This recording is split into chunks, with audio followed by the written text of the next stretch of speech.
اب کونو ربانیین، یہ جو لفظ استعمال کی اللہ رب العزت نے، اس کی کونو ربانیین کی تفسیر فرمائی حضرت عبداللہ ابن عباس رضی اللہ تعالیٰ عنہ نے،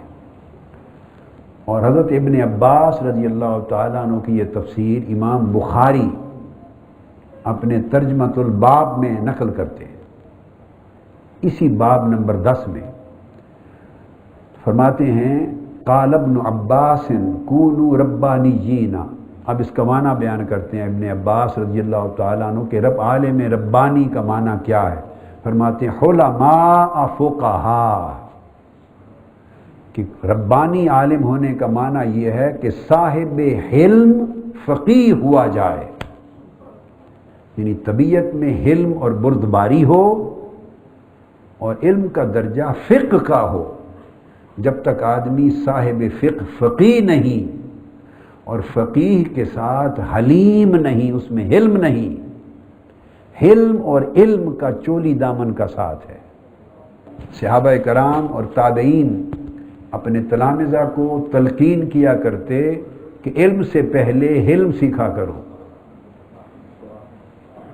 حلم سے ایک خاص مزاج بنتا ہے، ایک طبیعت کا، سیرت کا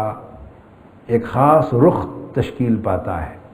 اور وہ اس قابل ہوتا ہے کہ علم کو علم صحیح رکھے، ورنہ حلم نصیب نہ ہو، اور حلم تزکیہ سے آتا ہے، اگر وہ نصیب نہ ہو تو علم طغیان کا باعث بن جاتا ہے۔ تو فرماتے کہ علم سے پہلے حلم سیکھو، اور امام بخاری روایت کر رہے ہیں عبداللہ ابن عباس رضی اللہ تعالیٰ عنہ کی، فرماتے ہیں کونوا ربانیین اے علماء فقہا، کہ صاحب علم فقیہ بنو، جب تک تمہیں تفقہ حاصل نہ ہو اور تم فقہا نہیں ہو اور علماء نہیں ہو صاحبان علم، اس وقت تک تم عالم ربانی نہیں ہو۔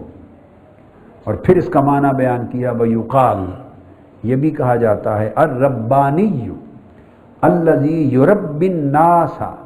بصغار العلم قبل کبارہ،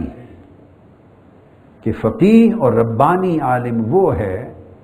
کہ جسے یہ معلوم ہو کہ میرے مخاطب کون ہیں، جسے اس بات کی سمجھ ہو کہ میں جو بات کہہ رہا ہوں یہ اس کا سماع کون کر رہا ہے، کون لوگ سن رہے ہیں، میرے طالب علم کون ہیں، میرے سامع کون ہیں، میں ایڈریس کن کو کر رہا ہوں، 10 20 50 اہل علم کی مجلس کو بات کر رہا ہوں، صرف علماء میری بات کو سن رہے ہیں، یا عوام الناس کی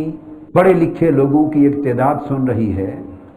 یا ہزاروں لاکھوں ملینز کی تعداد میں عوام الناس بھی براہ راست میری بات سن رہے ہیں۔ تو عالم ربانی کی تعریف امام بخاری نے پھر یہ بھی کی ہے حضرت عبداللہ ابن عباس رضی اللہ تعالیٰ عنہ کے قول کے تحت، کہ صحیح معنی میں عالم ربانی وہ ہے کہ جو اس چیز کا فہم اور معرفت رکھتا ہو کہ جو بات میں کہہ رہا ہوں اسے معلوم ہو کہ میرے مخاطب کون ہیں، میرے سامع کون ہیں، آیا محدود تعداد میں اہل علم میری بات کو سن رہے ہیں، یا چند سو چند ہزار افراد ہیں مگر صاحبان علم سن رہے ہیں، یا لاکھوں کی تعداد میں اور ملینز کی تعداد میں افراد ہیں، عامت الناس میری بات کو سن رہے ہیں۔ لہذا وہ ان کی اپنی اپنے فہم، علم، معلومات کی سطح کو ذہن میں رکھ کر بات کرے، چونکہ ہر آدمی صحیح اور سقیم میں فرق کرنے کی صلاحیت نہیں رکھتا۔ ایک عالم نے جو بات کہہ دی، اگر تو سننے والا بھی عالم ہے تو وہ عالم کی بات میں بھی درست اور نادرست کا فرق کر لے گا، صحیح اور سقیم کا امتیاز کر لے گا کہ کیا صحیح کہا ہے اور کیا غلط ہے، جو دلیل اس نے دی ہے وہ قوی ہے یا ضعیف ہے، چونکہ وہ خود صاحب مطالعہ ہے، وہ کتابوں کو کھنگال سکتا ہے، وہ صاحب فہم ہے، لہذا وہ امتیاز کر سکتا ہے اور فتنہ میں مبتلا نہیں ہوگا۔ اور جب ہزاروں لاکھوں عامت الناس سن رہے ہیں، ان کو صلاحیت ہی نہیں ہے،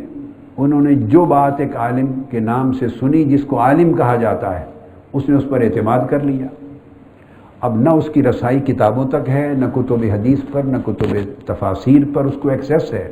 جو سنا اس کو مان لیا، اور جب مان لیا اور وہ چیز اگر غلط ہے، اس سے فتنہ پیدا ہوا اس کے عقیدے میں اور وہ گمراہ ہو گیا، تو لاکھوں لوگوں کی گمراہی کا وبال اس ایک شخص پہ پڑ گیا۔ اس لیے عالم ربانی کی یہ تعریف ہے کہ وہ یہ پہچان کے بات کرے کہ میرا سامع کون ہے، اور اس کے فہم، اس کی عقل، اس کا علم اور اس کی جو قبول اور عدم قبول کی جو صلاحیت ہے، اور صحیح اور غلط میں امتیاز کرنے کی جو صلاحیت ہے، اس کو سامنے رکھ کر خطاب کرے اور بات کرے اور ان سے کلام کرے۔ اگر ایک بات ٹی وی جیسے میڈیا پر کر دی، اخبار میں کر دی، یا ہزاروں لاکھوں کے مجمع عام میں کر دی، اور ٹی وی ایک ایسا میڈیا ہے کہ کروڑوں لوگ سنتے ہیں، وہ لوگ بھی سنتے ہیں جو دین کو چاہنے والے ہیں، اور وہ بھی سنتے ہیں جو دین سے متنفر ہیں، بیزار ہیں، جن کی طبیعتوں میں دین سے گریز ہے، اور جو آلریڈی دین کے اوپر تان تشنیع کرنے اور دین کے اوپر زبان درازی کرنے کے مواقع تلاش کرتے رہتے ہیں، وہ بھی سنتے ہیں۔ تو اگر انہوں نے کوئی ایسی فتنہ پرور غلط بات سن لی اور اس کا امتیاز کرنے کی بھی صلاحیت نہ تھی، تو انہوں نے تو اسی بات کو پکڑ کر پورے دین کے لیے ایک فتنہ بنانے کا موقع مل گیا۔ لہذا اس چیز کا امتیاز کیا جائے۔ صاحب علم کے لیے بات کی سطح اور ہوتی ہے، عامت الناس کے لیے بات کی سطح اور ہوتی ہے۔ اور اگر عامت الناس کو بھی وہ بات کرے تو پھر اتنی تحقیق اور تدقیق کے ساتھ اور گہرائی اور گہرائی کے ساتھ کرے کہ ابلاغ کا حق ادا ہو جائے، جس کو قرآن مجید نے البلاغ المبین کہا، کوئی شک کی گنجائش نہ رہے، تاکہ اس کے ذہنوں میں شبہات کی گرد نہ پیدا ہو۔ اور دوسری چیز یہ فرمائی انہوں نے مزید کہ اس لحاظ سے یربی الناس بصغار العلم قبل کبارہ، بڑی علمی اور فنی اور کبار باتوں میں جانے سے پہلے لوگوں کو چھوٹی چھوٹی باتوں کا علم دے۔ تو ضروری یہ ہے کہ جو شخص خود صاحب فن نہیں اور فن میں اس کو درک نہیں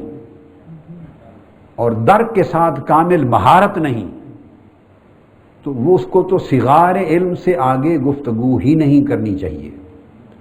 فقط حلال اور حرام کی بات کی تعلیم دی جائے، لوگوں کو واعظ اور نصیحت کی جائے، فقط خیر کی بات کی جائے، اور قطعی طور پر قرآن کی تفسیر اور حدیث کے کسی ایسے موضوع پر وہ کلام ہی نہ کرے